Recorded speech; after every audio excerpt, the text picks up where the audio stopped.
I've heard that. Yeah. Got to have a fallback in my line. Senator, you're going to be vice president in a White House with 2 presidents. I mean, it's an embarrassment of riches.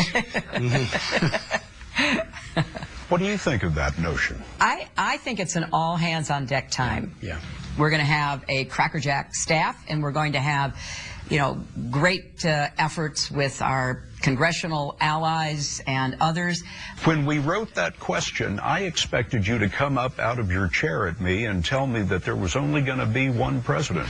Well, no, because I will be the president, but it does happen to be a historical fact that my husband served as president for 8 years, and there's a lot that happened which helped the American people during those 8 years. I want an economy that creates more jobs, and that's a lot of jobs. I want an economy that gets back to raising incomes for everybody. Most Americans haven't had a raise. I want an economy that's going to help lift millions of people out of poverty, because given the Great Recession, we have fallen back in the wrong direction. And I'm also going to be relying on President Obama. You know, I've already put him on notice. I'm going to be picking up the phone. I'm going to be calling and asking for his advice. And so we're going to put them all to work. Senator, are you ready to be president of the United States?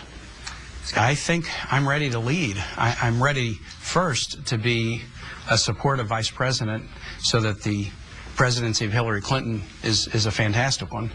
But if something were to put that in my path, as much as any human being would be ready, I'd be ready. And you got to approach it with humility. But, you know, whether, you know, missionary, civil rights lawyer, local official, state official, federal official, like I've climbed and I haven't missed a rung on the ladder. And if it were to come that way, I could do it.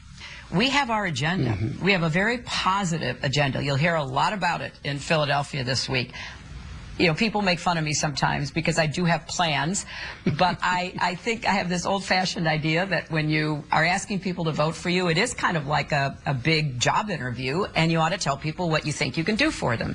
I think we can create more economic opportunity. I think we can improve education, make college affordable, deal with the myriad of issues that we confront. But won't your hopes and dreams be dead on arrival at the Republican House of Representatives? I don't think so.